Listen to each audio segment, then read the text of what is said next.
Next question number 45 பாருங்க. 2 types of possible enolate how many types of enolate னு கேக்குறாங்க. enolate னா என்ன? ஒரு டபுள் பாண்ட்ல O- இருந்துச்சுன்னா அதான் enolate. இந்த இடத்துல இந்த O- இப்படி கொண்டு வரலாமா நெகட்டிவ் சார்ஜ்? இங்க நெகட்டிவ் வந்துச்சுன்னா இங்க டபுள் பாண்ட் வரும். அதே அடுத்த ஸ்டெப்ல வந்து என்ன ஆகும்? இங்க இருக்க ஹைட்ரஜன் ரிமூவ் பண்ணிட்டு இங்க நெகட்டிவ் கொண்டு இங்க O- போட்டிருக்கேன். ஸோ ரெண்டு enolate தான் இதுல வந்து பாசிபிள்.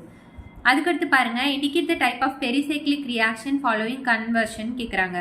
ஃபர்ஸ்ட் ஒன் என்னன்னு நமக்கு தெரியல, ஆனால் விட்டமின் டி இந்த கொஸ்டின் பேப்பரில் தான் பார்த்தோம். 1,7 ஹைட்ரஜன் ஷிஃப்ட் நடக்கும், சிக்மாட்ரோபிக் ஷிஃப்ட் நடக்கும்னு நமக்கு தெரியும். So first one electrocyclic, second வந்து சிக்மாட்ரோபிக் ஷிஃப்ட்.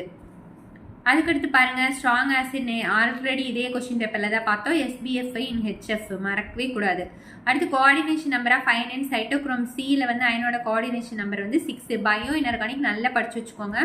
அப்புறம் அப்சர்ப்ஷன் கேட்குறாங்க, கரெக்ட் ஸ்டேட்மெண்ட் என்னன்னு. லாங் மியர்னா வந்து மோனோலேயர், பெட்டுனா மல்டி லேயர். BET 3 பேர் கண்டுபிடிச்சிருக்காங்க. ஸோ இது வந்து 3 பேருங்கிறனால மல்டி, இவர் ஒருத்தர் கண்டுபிடிச்சதுனால மோனோலேயர். இந்த மாதிரி சும்மா ஞாபகம் வச்சுக்கோங்க. இது வந்து கரெக்டாக கிடையாது, நான் வந்து என்னோட ட்ரிக்கை சொல்கிறேன். நிறைய நம்ம படிக்கிறதுனால இந்த மாதிரி தான் நம்ம யோசிச்சு வச்சுக்கணும்.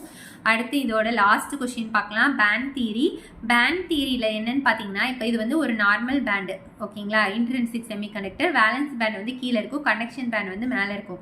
எப்பயுமே நம்ம நிறைய படிக்கும்போது மறந்துடும். இதுக்கும் நான் ட்ரிக்கு சொல்கிறேன். என்னன்னா, கரண்ட் கேபிள் வந்து ஒயர் மேலே போயிட்டு இருக்கும். ஸோ அதை நம்ம தொடக்கூடாது. ஸோ அப்போ சிபி வந்து மேலே இருக்கணும், வேலன்ஸ் பேண்ட் கீழே இருக்கும்னு ஞாபகம் வச்சுக்கோங்க. இதில் என் டைப் அப்படின்னா என்ன வரும் அப்படின்னா, என் டைப் பக்கத்தில் வந்து கண்டக்ஷன் பேண்ட் பக்கத்தில் டோனார் போய்க்கும், ஓகேங்களா?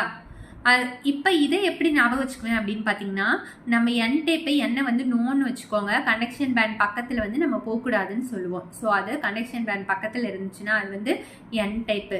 இதே வந்து வேலன்ஸ் பேண்ட் பக்கத்தில் இருந்துச்சுன்னா அது வந்து சி டைப்பு. அதை ஞாபகம் வச்சுக்கோங்க. ஸோ நம்மளுக்கு கரெக்ட் ஆன்சர் வந்து close to conduction band of parent தான் வந்து என் டைப், ஓகேவா? என் டைப்னா கண்டக்ஷன் பேண்ட் பக்கத்தில் டோனார் பேண்ட் வந்து இருக்கும். அது நம்ம ஞாபகம் வச்சுக்கணும், ஓகேவா ஃப்ரெண்ட்ஸ்? இதுதான் APSET 2015 பேப்பர் 2 முடிஞ்சிடுச்சு. எல்லாரும் கண்டிப்பாக வந்து ஏதாவது படிச்சுட்டே இருங்க. தெரியலன்ட்டு டைம் வேஸ்ட் பண்ணிட்டு இருக்காதீங்க. இருக்கிற மெட்டீரியல் வச்சு படிங்க. படிச்சுட்டே இருந்தோம்னா கண்டிப்பாக நம்மளுக்கு வந்து கிளிக் ஆகிடும். ஸோ டைம் வேஸ்ட் பண்ணாமல் படிங்க. உங்களுக்கு ஏதாவது டவுட் இருந்துச்சுன்னா கமெண்ட் பண்ணுங்கள். குட்டி குட்டி ஹோம்ஒர்க் வந்து யாருமே நீங்கள் கமெண்ட் பண்ணுறதே இல்லை. பண்ணிங்கன்னா எனக்கு கொஞ்சம் என்த்துவாக இருக்கும். தேங்க்யூ ஸோ மச் ஃபார் வாட்சிங்.